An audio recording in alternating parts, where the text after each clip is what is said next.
اوس اووه دلایل نور د الله په وحدانیت باندې ذکر کیږي چې دا خلک د عذاب حقدار دي څوک چې د دې لوی رب د توحید نه منکر شي. وهو الذي أنشأ لكم السمع والأبصار او الله غزات ته چې پیدا کړي دي تاسو لره غوږونه او سترګې والافئده او زړونه قلیلا ما تشکرون لږ شان شکر ادا کوئ تاسو. دا ټولو ته الله وایي تاسو لږ شان شکر ادا کوئ او انسان دی ناشکر. دا غوږونه هغه راکړي دي، دا سترګې هغه راکړي، دا زړه هغه راکړی، دا هر څه هغه راکړي. خو ته ځان سره کښېنه او زه به ځان سره کښېنم او سوچ به وکړو چې دا هر څه خو الله موږ له راکړي دي، خو موږ د دې په مقابله کې څه کړي دي. دا سوچ به ته د ځان سره وکړې او زه به د ځان سره وکړم.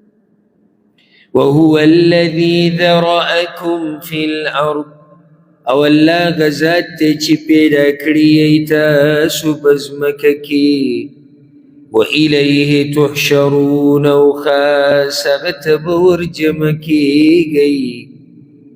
الله غزات ته چې تاسو یې خواره کړي یې په ځمکه کې او بیا به هغه ته واپس کېږئ. د الله د قدرت او د وحدانیت نښه ده. وهو الذي يحيي ويميت او الله غزات ته چې ژوندي کول کوي او مړه کول کوي. وله اختلاف الليل والنهار او د هغه په اختیار کې دي بدلېدل د شپې او د ورځې. افلا تعقلون ایا نو عقل نه لرئ؟ څنګه عقل نه لرئ؟ یعنی کوم رب چې مړه کول کوي، ژوندي کول کوي، شپه ورځ بدلېده د هغه په لاس کې دي. تاسو یې پیدا کړي یې، تاسو له یې غوږونه درکړي، نو تاسو بیا سوچ نه کوئ چې د دې رب بندګي پکار ده، یا سوچ نه کوئ چې د دې رب سره بل برخدار د کوم ځای نه راغی. ټول کارونه خو یوازې هغه کوي. دا کم بابا دی، کم پیر دی، کم ولی دی، کم نبی دی، کمه ګټه د ونه د بوت دی چې هغه د سره برخدار دی. بل قالوا مثل ما قال الاولون بلکې وی دوی په شان د هغې چې ویلي وو مخکینو خلکو. نه څه دلیل ملیل ورسره نشته. الله وایي کیسه څه ده؟ اکه خبرې روانې دي، کمې خبرې چې د دوی پلار نیکه کړي دي، نور د دوی سره څه دلیل خو نشته. قالوا وی دوی أإذا متنا وكنا ترابا وعظاما أي کله چې مړه شو موږ او شو موږ خاورې او هډوکي أإنا لمبعوثون آیا موږ به دوباره راپورته کړی کېږو؟ دا خبره دوی د چا نه زده کړې ده؟ د پلار نیکه نه یې زده کړې ده. اوس علم خو نشته. الله وایي دوی سره یو سړی ګوره یو خبره په یو منطق کوي، په دلیل یې کوي، د علم په رڼا کې کوي، نو مزه کوي سړی ورسره خبرې وکړي. نو دوی خو به دغه یو قیصه رانیولې ده، زموږ پلار به دا وي او زموږ نیکه به دا وي. لکه په دې مسلمانانو کې هم داسې شته، زموږ په دې پښتنو نور څه ورته نه دي معلوم، صرف یو قیصه ورته معلومه ده، زموږ بابا به دا وي او زموږ نیکه به دا وي او زموږ سابق صاحب به دا وي او زموږ استاد جي به دا وي. لکه دلیل څه دی تاسو ته چې دا خبره کوي چې دا داسې ده دا داسې ده؟ دا خبره الله کړې ده، د الله رسول بړوي ته دا خبرې پرېږده که نه، دا به پلاني صاحب کوله، دا به پلاني صاحب کوله. ولې هغوی نه پوهېدو؟ ولې هغوی جاهلانو؟ نو دوی هم دقه یو خبر رانیولې ده، وایي چې ګوره چې سړی مړ شي او خاورې شي دی به بیا راپاسي. لقد وعدنا نحن وآباؤنا هذا من قبل یقینا وعده کړی شوې ده موږ سره او د پلارانو زموږ سره دا وعده د پخوانه. دا خبرې د پوخانه را روانې دي. زمونږ پلار نیکه ته هم ویلی شوي چې قیامت به راځي او تاسو به بیا راپاسئ او موږ ته هم دقه ویلی کېږي. إن هذا إلا أساطير الأولين ندی دا مگر قصې دي د پوخانو خلکو. یو سلسله را روانه ده د قصې او په دې کې هغه وایي چې والعیاذ بالله څه حقیقت نشته. بیا د الله رب العزت د قدرت او د شان او د عظمت خبره کېږي. قل اوایا لمن الارض ومن فيها د چا په اختیار کې د ځمکه او هغه څوک چې په دې کې دي. ان کنتم تعلمون که تاسو پوهیږئ. ګوره رب العزت یوه طریقه نه ده پرېښودې د بیانولو. که چېرته دي چې لږ بیدار وی نو سوچ به پکې وکوي، بېادبي دې معافي که لږ بیدار وی سوچ به کې وکوي. دا صورت چې موږ شروع کړی دی نو په قسمه قسم طریقو سره الله دا بندګان یاروي. کله په یو طریقه، کله په بله طریقه، کله دې تپوس کوي، کله دا ټول دې دپاره چې قیامت په ورځ څوک دا ونه وایي چې یا الله زه نه وم خبر او زه چا یارولی نه یم. اوس دې چې الله رب العزت د خبرې طریقه بدله کړه په طریقه د سوال دې وکړه. ای پیغمبر دې مشرکانو ته ووایه دا چې الله نه مني، آخرت نه مني، ورته وایه د الله توحید نه مني او آخرت نه مني چې دا ځمکه د چا ده او د چا په اختیار کې دي هغه څوک چې په دې ځمکه کې اوسي. سیقولون لله زر د چې وایي به دوی خاص الله لره. قل نو ته ووایه فلا تذکرون آیا نو نصیحت نه اخلئ. مکې مشرکان د الله نه منکر خو نه وو که نه، د الله توحید یې نه منو، ربوبیت خو هغوی منو که نه، دا خو هغوی منله چې الله شتي. دا کعبه چې ولې د هغوی مخې ته دوی به عبادت نه کوو د الله او دا ورته پته نه و چې دا کعبه د الله کور دی. الله خو یې منو، الله یې منو، معنی د الله ربوبیت یې منو چې الله باچا دی او الله مالک دی. مشکل هغوی سره دا و چې دا خبره یې نه منله چې عبادت به یک یوازې د الله کېږي. دا یې نه منله. هغوی وی الله شتي، الله شتي خو د دغه بوت ورسره دا برخه ده، د دې بوت ورسره دا ده، د هغه بابا ورسره دا برخه ده، د ملایکو ورسره دا برخه ده، د پیریانو ورسره دا برخه ده، ټول ورسره شریکان کړي. نو دوی به تا ته وایي چې دا ځمکه هم د الله ده او په دې ځمکه کې چې څوک دي دا هم د الله دي. نو الله وایي تپوس دې وکړه نو نصیحت نه اخلئ. د دې خبرې نه نصیحت نه اخلئ چې ځمکه هم د الله او دې کې چې څوک دي هغه هم د الله دي. نو بیا لږ سوچ وکړئ. قل هوایا من رب السماوات السبع څوک دی رب د اسمانونو ورب العرش العظیم او رب د عرش لوی.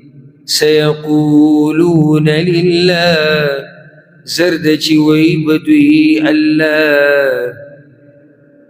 یا الله لره اختیار ده، اختیار د اسمانونو او د عرش د چا سره دی؟ د الله سره. قل اوایا افلا تتقون ایا نو نه یریږئ د الله نه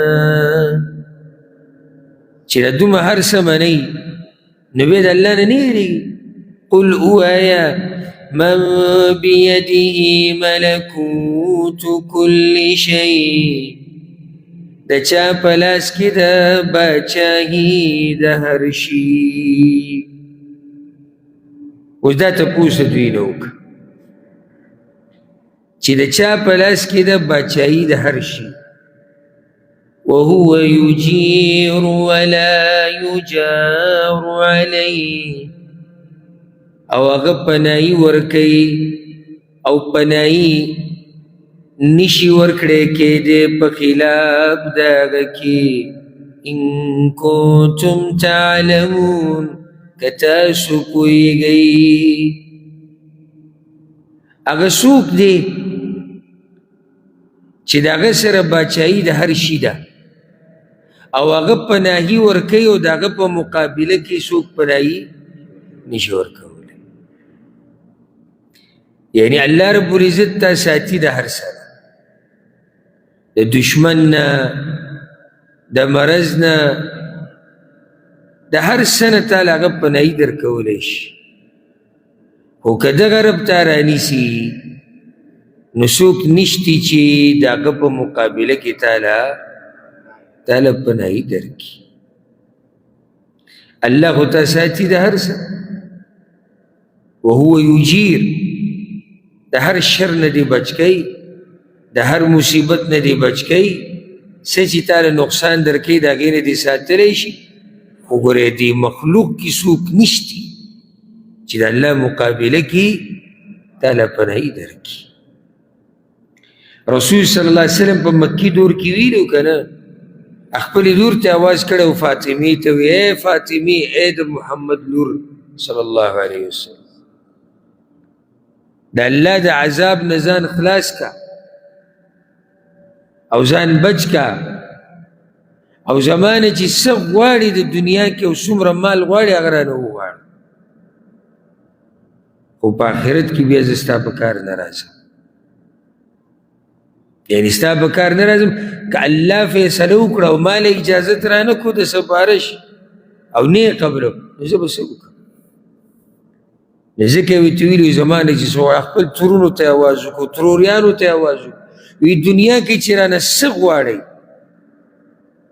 هغه دله در کوم په آخرت کې لا اغني عنکم من الله شیئا آخرت کې ګوره زه بیا د الله په مخ کې تاسو له څه فایده نشم درکولی تر څو چې الله نه بوتلي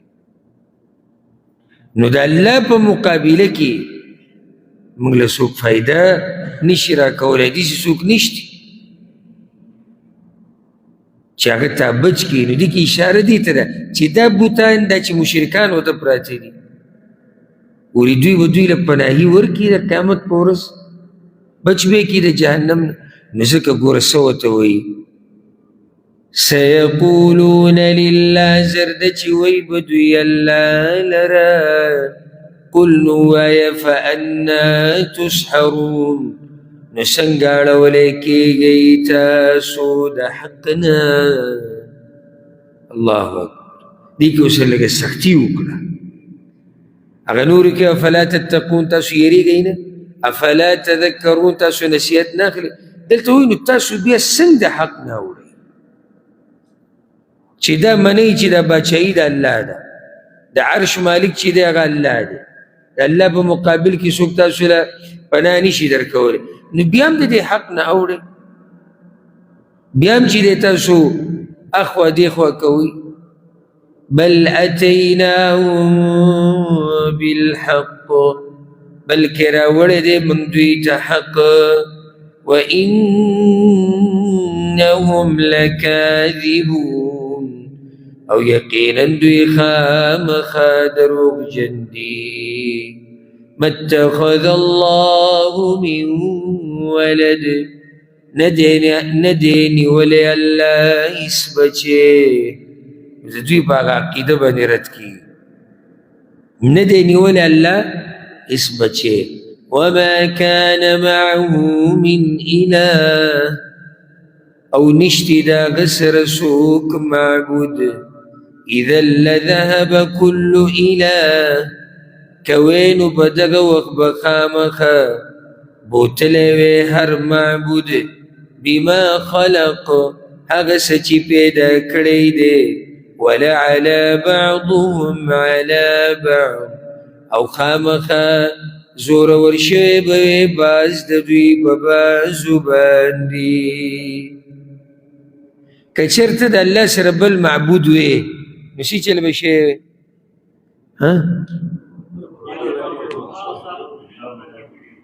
هر معبود به خپل مخلوق جدا کړی دی. اذا لذهب كل اله بما خلق، چې دا خو ما پیدا کړی دی او زه خالق یم، دا زما دی او زما په اختیار کې. او بیا به کوشش کولی ټولو چې په یو بل د پاسه شي، په یو بل زورور شي.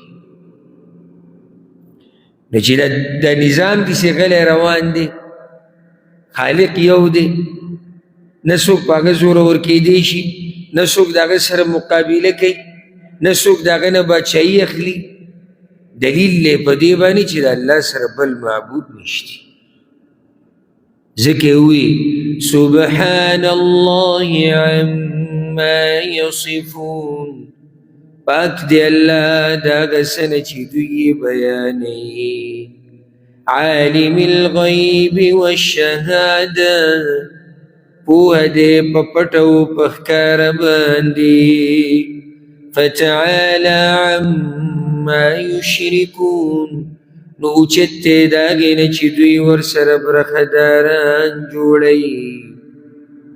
ګوره د الله دا صفت بیان کو چې الله پوه دی په پټ او په ښکاره. هوښیار دپاره په دې کې دننه نصیحت پروت دی چې بیا په دې نورو معبودانو کې او په دې بوتانو کې او په دې مخلوقاتو کې څوک داسې شتي چې هغوی په پټ او په ښکاره پوهوي؟ نشته. نو ځکه وایي چې الله اوچت دی او پاک دی د دغه خبرو نه او د دغه خلکو نه چې دې مشرکانو ورسره برخداران جوړ کړي دي. سبا به انشاءالله د 93 نمبر آیت نه شروع کړو او په دې موقع باندې چې الله رب العزت دا مبارکه میاشت بیا یو ځل راوست او موږ ژوندي یو او الله موږ له موقع راکړه.